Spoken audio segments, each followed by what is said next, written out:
Welcome everyone. My name is Sean, and today we got to talk about what's going on in the city of Chicago, because black residents of the city of Chicago have decided to band together, form an organization in order to put pressure on Brandon Johnson to end the city of Chicago's sanctuary city status, close off the city to migrants, because they're sick of resources of the city of Chicago being diverted to those migrants rather than the black residents of the city. We're going to get into this. We're going to talk about it. But before we do, I want to thank everybody who signed up over at actualjusticewarrior.com/join. Give me the money.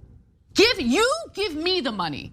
Okay? And thank you to the podcast listeners, Spotify, Apple, and Google's podcasting platform. So if you guys are not aware, Chicago and many other liberal cities across this country have designated themselves sanctuary cities. Now, this has been true for a long time in this nation. However, during the Trump administration, cities like Chicago and New York City in particular, among many other left-wing cities, passed a virtue signaling piece of legislation to make themselves extra welcome to migrants, an extra sanctuary city that refuses to work with federal law enforcement in relation to immigration-related cases. Now, in the city of Chicago, this was signed in particular by Lori Lightfoot, who was one of the worst mayors in the city of Chicago's history, often compared to Beetlejuice. However, she was replaced by the significantly worse mayor, Brandon Johnson, and he's continued the policy of embracing migrants. So it's interesting to see how residents of Chicago have been fighting back against every single representative that's in favor of it on every level, because they've had enough of their resources being diverted in order to assist these migrants. And to give you an idea of how ridiculous it is, if you come to Chicago as an illegal immigrant, as somebody who is potentially defrauding our asylum system, then you are guaranteed some level of housing by the city of Chicago, some food, some shelter, some other things in order to take care of you, because we gotta protect our sacred immigrants, even if they're coming here illegally, and even if they're clearly and obviously abusing our immigration system because they're claiming asylum, yet they're coming through 6 different countries that they could have obviously claimed asylum in, because in reality they're economic migrants. However, if you're in the city of Chicago and you're actually homeless, you're dealing with drug addiction, then you're essentially on your own. Now, granted, they have these ridiculous departments of homeless services and all of that, but you're not getting the same tender loving care that these illegal immigrants are getting, and people in Chicago seem to be fed up with this. We've seen several buses drop off migrants here near this Greyhound bus station in the South Loop. Former Mayor Lori Lightfoot made it clear this city would be a safe haven for migrants. But some Southside residents are hoping Mayor Brandon Johnson will close that door. Now, as you can see, the local news reporter is talking about how the buses are arriving in the South Side of Chicago, and Lori Lightfoot, in reference to the legislation that I just talked about, made it clear that this was a safe place for migrants. However, I just want to point out that places like the South Side of Chicago are more dangerous than many places in Latin America, so maybe that's not exactly where you would want to go if you were a migrant, but the thing is, these places have a bunch of incentives and or magnets that draw in immigrants to the city of Chicago in particular. But residents have had enough with it. Residents are tired of it, so let's hear from some of these residents about the South Side of Chicago and how they don't want these migrants there. We are taxpayers, we're property owners. Our money should go towards fixing our communities, not supporting people who have not put a dime into our communities. Now look, I don't know Jessica Jackson. I've never seen her before, never heard of her organization, but what she's saying makes perfect sense. We're taxpayers, we're property owners, we're citizens of this country, residents of this city, so our tax dollars should benefit the people that actually live here. Our immigration policy, to broaden this out, should benefit the citizens that are already here in the United States of America and not cater to foreigners. Strong words spoken outside of City Hall by Jessica Jackson and others who are a part of a group called Concerned Black Citizens of Chicago. The South Side has been under-resourced, underfunded for years, for decades. And it's disrespectful to the community. Now, this is the part where I wholly disagree with Jessica Jackson, because she's talking about the under-resourced nature or the underfunding of the South Side of Chicago, but let us be clear about what is actually going on in the South Side of Chicago. Crime is out of control. because of that, people don't want to invest in that area. Remember, we talked about on this channel in our last video on Chicago about how the grocery stores are all closing in these areas, and Brandon Johnson is saying in response, he wants to open and operate a government-run grocery store, which, by the way, do exist in some very small communities that are not sufficiently sized in order to support a grocery store, but in no way, shape, or form should be happening in the third largest city in the United States of America. But much like Brandon Johnson's predecessor, and actually worse so, Brandon Johnson doesn't care about enforcing crime. When there's too much crime, insurance rates go up, businesses don't want to invest in the areas, so the under-resourced nature of the south side of Chicago has nothing to do with not enough public dollars being put in, or racism, or whatever, and everything to do with the behavior of the residents of the city of Chicago. But considering that they're housing the migrants in police stations at this very moment, this is a situation where the migrants are actually making the crime problem worse, even if they're committing crimes at a much lower rate than residents of the south side of Chicago, because they're just slowing down and gumming up the system in terms of the police, because now the police have to function more as migrant housing and caretakers rather than going after the crime in the south side of Chicago. So it is making the problems worse, but I do want to make it 100% clear, when these people are talking about under-resourced or under-investment, they're saying that more government spending will solve the problems. Well, guess what? We've seen time and time again that is not the case. That's not the problem in the south side of Chicago. Crime is the problem. However, that is being exacerbated by the migrant crisis, and diverting money from the police and other government services in order to deal with these migrants gets us no closer to a solution on crime in Chicago. Many called on Mayor Brandon Johnson to put a stop to migrants coming into the city. Lamartin Edwards specifically talking about a recent meeting about proposed migrants housing in Roseland near Halstead and 115th. Now, I will give credit to these black residents, even though I think they're totally wrong about the under-resourced nature of the south side of Chicago. They are calling for Brandon Johnson. And remember, this is his voting base. Black residents in Chicago, the people in the most crime-afflicted areas, voted for Brandon Johnson the most. That's why he's the mayor. This is the opposite of New York City, where the people who are most impacted by crime voted for the toughest on crime candidate. In Chicago, they voted for the softest on crime candidate, and they're angry about the sanctuary city policies, and they're seeking some kind of a reversal from Brandon Johnson, and they don't want more resources diverted from their community in order to pay for these migrants. So in this particular instance, these people did in fact vote for this, not just on a national level, but on a local level. However, they're trying to apply some pressure on Brandon Johnson in order to produce change,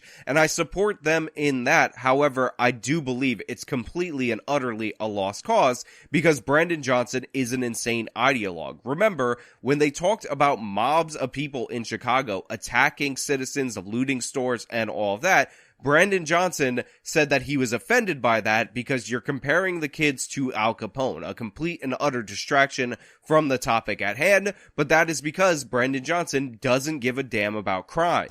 We just want to know what he's going to do about that. We don't want those migrants in that area at all. Again, you have a guy who sounds reasonable, he sounds sensible. I might disagree with him on a whole host of other policy issues, but on this, I understand and I'm sympathetic. However, I'd like to divert away from the person speaking to this guy behind him who's wearing a bike helmet and just overall looks pretty lame. I'm not saying that you need to have absolute Chads as your white representation, but considering we've been told often that representation matters, the fact that this guy is standing in the background and he's the only white guy in there should make all of you full whites uncomfortable. I'm half Hispanic, so I don't fall into this category. I don't get bogged down in this, but honestly, look at what they're doing to you right there in the city of Chicago. I'm just saying. We asked Mayor Brandon Johnson, will Chicago continue to be a safe haven?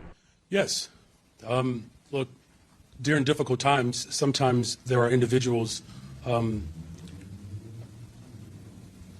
who feel the pressure, and sometimes our values are called into question. So to me, it is very interesting how much the representatives do reflect the voting patterns when we're talking about the issue of migration. Brandon Johnson ran as the most progressive candidate. He ran on abolishing the police. He ran on destroying civilized society in order to fight back against evil white racism. And of course, any kind of immigration restrictions, according to the progressives, is in fact evil white racism. So even with Chicago residents having enough, even with the city's resources being completely stressed, even with the giant budget deficit that they're operating with, when asked if he's going to continue on this path, he said, yes, definitely 100%. I'm 100% on board and committed to this policy. You compare and contrast that to Eric Adams and even Governor Kathy Hochul in New York, who are talking about how this is an absolute disaster and we need some kind of restrictions over at the border to prevent people from coming to New York City. And you could see the difference not only in who's backing the politicians, but in the fact that people get what they vote for largely to a certain extent. And in Chicago, that is proving 100% true. His response comes as more migrants are dropped off in the South Loop. More than 1,700 migrants are sleeping on the floors at several police stations. Now, like I just said, they have 1,700 migrants sleeping on the floors of the police stations. Chicago is in desperate need of a greater police deployment in order to deal with criminality. So this is just a distraction, an obstruction, something that is going to delay the actual deployment of law enforcement. Not that Brandon Johnson wants to do that anyway, but even in instances where they would be deployed, it just creates a bunch of problems for them. And this is a complete and utter disaster that was honestly asked for by these liberal cities. And I have to give credit to Cenk Uygur of all people for pointing out that Greg Abbott and other border governors are right to send the migrants to places like this. So look, I said this on day one. I'm going to repeat it even with greater fervor today. I think that what Texas did makes sense.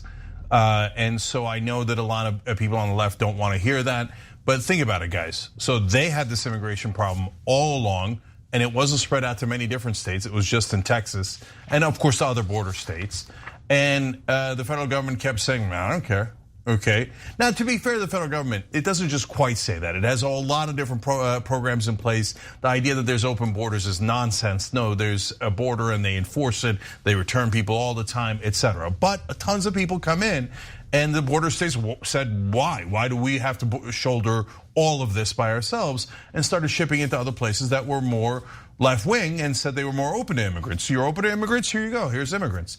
And now all of a sudden New York realizes, okay, well, being open to immigrants has consequences, right? Credit where credit is due. Cenk is right about that. He's sensible about that. Now, during the course of that video, he also said that because these cases, asylum cases, take 3 to 4 years, that we have to fast track the work permits because Cenk is under the belief that the work permits take 3 to 4 years in order for them to be actually applicable. Now, I didn't know this until recently. Asylum seeking, of course, takes a little while. Everybody knows that.